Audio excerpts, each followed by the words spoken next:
Hey guys, what's up? Well, I gotta apologize because I forgot to switch my video settings from 720 to 4K when I did the filming. So it's not gonna be as sharp as it's supposed to be. It's an unboxing, so I didn't want to get rid of it.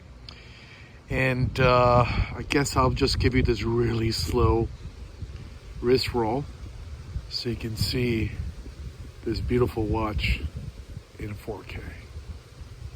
Yeah, look, the palm tree reflected in the background.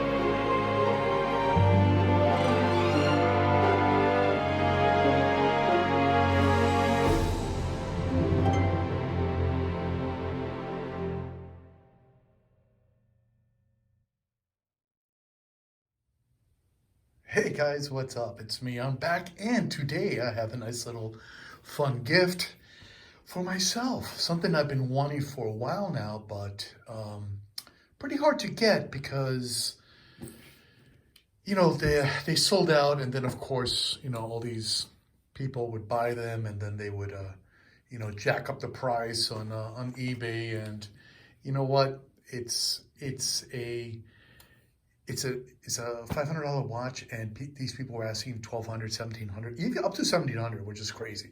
But you know what? A little patience. I didn't eat the marshmallow yet, so I waited and waited and waited, and then one day I decided to say, you know what? Let me write to Gnome, and I got a response. Yeah, we're gonna be putting them up tomorrow. What are the odds? Okay, so of course the big dog comes out. This knife is an interesting knife. They use it for basically, as you can tell, look, there's some tape on there from my previous box I opened up with it. But it's usually used for the garden. If you notice, the blade is not on this side, but on the opposite side. Japanese ingenuity. So let's go ahead and, I'm so excited for this. Oh, because I've been wanting this watch for a long time.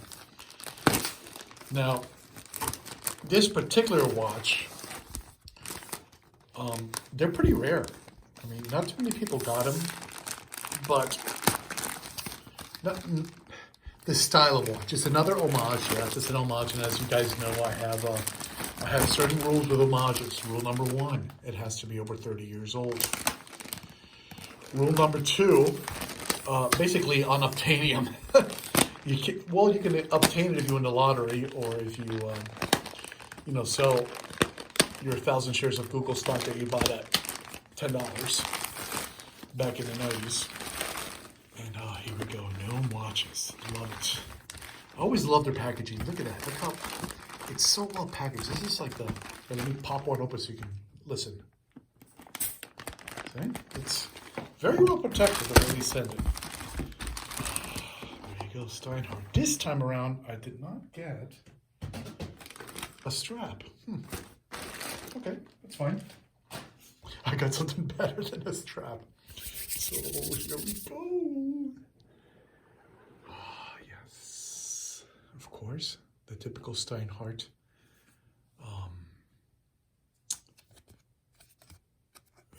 lug measurer thing. The Steinhart Oceans 39 Explorer. 17th of April, 2020. That's when I bought it. A nice little rag to open it up. And of course, let's drop it. And let's pull this sucker out. And let's open it. Oh, I'm so excited. Wait, but before that, let's do a wristwatch check. I don't have it. Actually, I was going to put on my Steinhart Vintage GMT. That way you guys can compare. So you know what I'll do before I'll open it up? I'll go get it, and I'll be right back. Hey guys. Okay, man, I was so excited that I forgot a whole bunch of stuff. I forgot my calipers. Oops, sorry about that. I forgot to wear my wristwatch. So wristwatch check, of course, wearing the Steinhart Oceans 39 Vintage GMT. This watch, I love it. The only thing I don't like, well, there's two things I don't like about this watch. Number one, the case itself. Well, it's not like I don't like it. I can live with it, but I wish it was a little, I wish I would have moved things around or changed things a little bit because, excuse me, let me get this. It's a little stiff. It's a little stiff. I wish it would be a little bit more rounded. Now, this watch uses basically the same case, I believe. So it's going to have the same issue. The other thing is not that I don't like it. It's just that it's, to me, I'm a very plain guy. Plain. I don't like to be flashy, let's put it that way. So I don't mind wearing this during the day, but if I'm going to wear a suit at night or a tuxedo, I can't wear this. It's just, for me, it's just a little bit too much color for those fancy occasions. For that, I usually just wear my Smith Everest, which you guys know. Okay, here we go. Let's flip this out to make it look pretty. Here we go, guys. I'm so excited. I'm so excited. Oh, yes. Look at that. And let me zoom in for you guys. Oh, yeah. I love seeing all the tape and stuff all around. Look at that. Wow, that is pretty. Let's, I'm so excited for this watch. Oh, this is a watch that I think I'm going to be wearing all the time. The Oceans 39 Explorer dial. Now, if you guys know me, I am a sucker for the 1016. I am saving up to buy one. I consider this to be the perfect marriage of dial and case that Rolex did. And, oh man, look at that. You can see the case side. Is it me or is it turned down a little bit more? Let's see. Could be just me. So, anyway, a little history on the, let's look at this really quick. Let me see both of them put together. Nah, they look the same, but for some reason it looks a little bit more different. I think it's just my mind playing tricks on me. So let's go ahead and let's take all this plastic off of it, and then I'll come right back. God, look at that. Oh, I'm going to be wearing this all the time. This is going to be awesome. If you hear scratching at the door, that's my dog. Okay, so a little history on this watch itself while I take all this stuff off. I did a nice little printout here. Now, this Explorer dial came on the 6536, the 6536-1, the 55.8, the 5510, the 6538, and the 551213. Now, this one basically is, the homage of this one is the 5512/13 Rolex Submariner, and then it came with, it says here 6 versions of the 369 Explorer dial Submariner.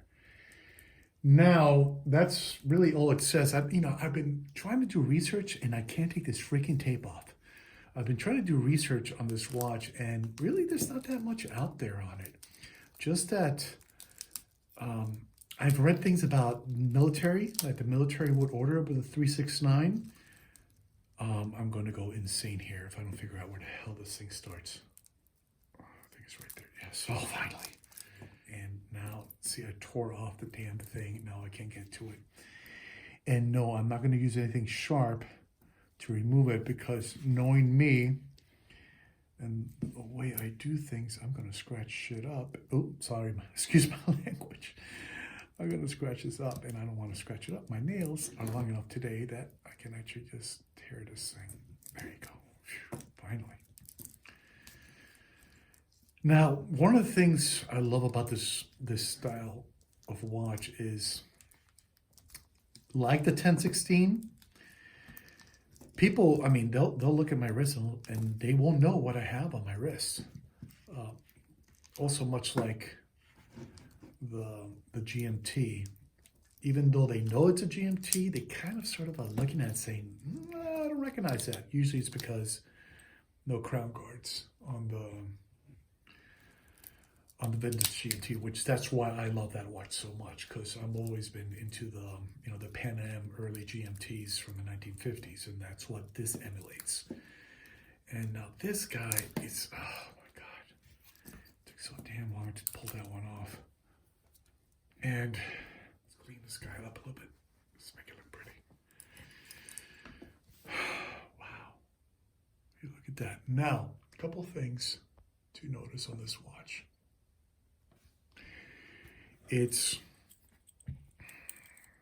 The hands have a gold brassy tone to it, and it's like a very deep brass color, if you will, which goes very well with their loom. You know, a lot of people are not into the faux loom. I personally, I don't mind it. I think it looks fantastic. A couple things that they said about this watch was that the pip and the loom don't really match, but to be honest with you, at least in this light, let me see in the camera, it looks maybe a little lighter, but I can't really tell. So everything's working really, really nicely. The other big complaint about this watch that people have is the bezel itself and the rotation of the bezel. So if you look at my GMT when I first got it, it was kind of hard to turn it, but now it's buttery smooth. I just love the way this thing turns. The only bad thing about this, it only turns one way. And it should be 48 clicks, not 120. Now, this guy is 120 clicks. It only turns one way, which is the way it's supposed to be. Now let's turn it and see the difference between the GMT bezel, which was stiff when I first got it, not anymore, and this one. Let me see. Actually, I don't know what people are talking about. That's actually really good. Maybe a little stiff. It's actually not as stiff as the GMT was when I first got the GMT. Let's see if there's any back play on this. A little bit, but let's check out the GMT back play. Yeah, this one has, well, it has a lot more play, but it also could be that, because I do use my, yeah, it does move a little bit more shade off it. And then look at the Steinhart version. And here is an original one. Steinhart and original. They did a beautiful job. Okay, so of course, as the name implies, it is 39 millimeters in diameter. 39, as you can, oh, there it is, 39, okay. I believe it's 13, could be wrong, let me see. It's actually 14. They say it's 12 to the bezel, which it is 12 to the bezel. So the extra 2 mils are from the sapphire crystal on top, which is fine. I'm wondering how it's going to, I think it's going to work exactly like the GMT, but since it's a nice little, you know, it's not so flashy like the GMT is. Oh, sorry guys, upside down. It's not so flashy as the GMT. You can tell that both are very subtle looking watches. That's what I love about Steinhart and the way they do things. Of course, here's the Jubilee, here's the Oyster. The Oyster that was on the GMT, I moved it to the Smith's Everest. I might try the Jubilee on this guy, but for some reason, I think the Oyster just works very well with this. The Oyster for me did not work well on the GMT. So I like the Oyster on the Sub Explorer. So let's put the sucker out. I'm gonna have to take a couple of links out, but I wanna see how it looks on me. Oh, you know what, let me zoom out for you guys. My wrist is 7.5, maybe a little less. I've actually lost some weight. So figure between 7.25 and 7.5, around there somewhere. And man, it actually looks really, really nice. And not only that, the everyday wearability of this watch is for $500, guys. $500 has the ETA movement inside it. You can't go wrong. You can't go. If you're looking for a dive watch, I believe this one is 300, it's 100 meters, so 330 feet. Why would you buy anything else? Look how beautiful this watch is. They don't, the 369, they stopped making them, I'm going to guess in the 1960s. But that would be my guess. I'm pretty sure others, if you guys have any knowledge on that, please put it below so others can know when they start making the 369. But man, guys, I can see why they were asking so much money for on the used market for these guys, because it is a beautiful watch. Oh, I can't wait to take the links off and just wear this. Okay, guys, I took out basically 2 links. I thought I was going to take out a lot more here. I brought my Smiths ever since I'm sending it. They asked to remove any bracelets that you go with it, just to send the case with the watch itself. So I had already previously removed the Oyster bracelet from it. This is the original Oyster that came with the GMT. I brought it because I wanted to see how many links and how I did it so I can match it. But for some reason, the new bracelets have more little screw guys than the older Oysters. I guess they switched something in design. I don't know what they did there. But I just took out 2 and now it fits great. I moved it. We have 4 little micro adjustments. I actually moved it all the way to here. I could remove 1 more link from it, one more of these small links, so I have a little bit more play. I'll see how it feels for the next couple of days. I think I might do it, but for right now, I'm most likely just going to leave it as is and I just play with the micro adjustments. Because right now, I'm hot. It's a little loose on me, so I think I might have to go ahead and take it out. But, you know, without further ado, a wristwatch roll. Damn it. Sorry about that thing. Let me do the wristwatch roll one more time this way.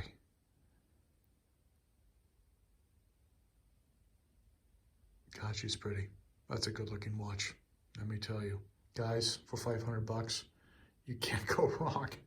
Got it here within, I think it was 4 days. And considering everything that's going on around the world, that was pretty quick through DHL to drop it off. So basically that's it for the unboxing of the Steinhart Sub Explorer dial. I love this watch. If you guys like what you see, please subscribe. It really helps with this channel. Maybe I'll get to 1,000 subscribers and I can use those funds to purchase more watches and do more unboxing for you guys. But let me tell you, it's they hit it out of the park with this one. And for some reason, it still feels a little stiff. See how straight that line is on the side, but it doesn't really bother me. It doesn't bother me anymore. I'm so used to this one already that it doesn't bother me. But man, what a great design. Steinhart, you guys did it. Thank you to Gnomon Watches. Can actually bring back a watch, especially a watch style that has been gone for, gosh, you know, going on over 50 years. So this is a beautiful watch, another one to my collection, and this is one I'm definitely going to be keeping. Okay, guys, until the next watch, stay safe out there.